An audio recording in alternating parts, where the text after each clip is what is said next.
ಕಾರ್ಕಳ ಬಚಗೋಳಿ ರಾಷ್ಟ್ರೀಯ ಹೆದ್ದಾರಿ ಮೇಲೆ ನಿನ್ನೆ ರಾತ್ರಿ ದಾರುಣ ಘಟನೆ ಸಂಭವಿಸಿದೆ.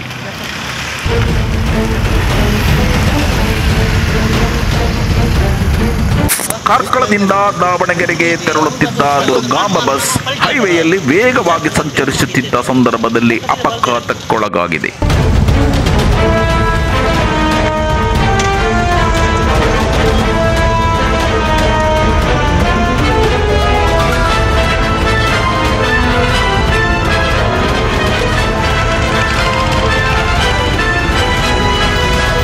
ಬಸ್ಸು ಒಂದು ರಸ್ತೆಯಿಂದ ಇನ್ನೊಂದು ರಸ್ತೆಗೆ ಸೇರುವ ವೇಳೆ ಚಾಲಕನ ನಿಯಂತ್ರಣ ತಪ್ಪಿ ಪಲ್ಟಿಯಾಗಿದೆ.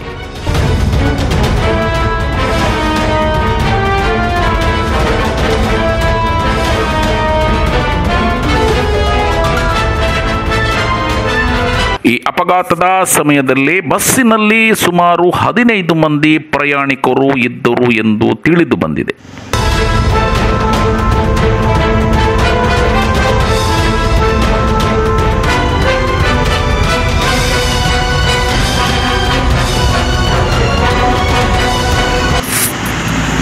ಈ ಘಟನೆಯಲ್ಲಿ ಹಲವು ಮಂದಿ ಪ್ರಯಾಣಿಕರು ಗಾಯಗೊಂಡಿದ್ದು ಅವರನ್ನು ಸಮೀಪದ ಆಸ್ಪತ್ರೆಗೆ ದಾಖಲಿಸಿ ಚಿಕಿತ್ಸೆ ನೀಡಲಾಗುತ್ತಿದೆ. ಘಟನಾ ಸ್ಥಳಕ್ಕೆ ಪೊಲೀಸರು ಮತ್ತು ರಕ್ಷಣಾ ಸಿಬ್ಬಂದಿ ಧಾವಿಸಿ ಅಗತ್ಯ ಕ್ರಮ ಕೈಗೊಂಡಿದ್ದಾರೆ.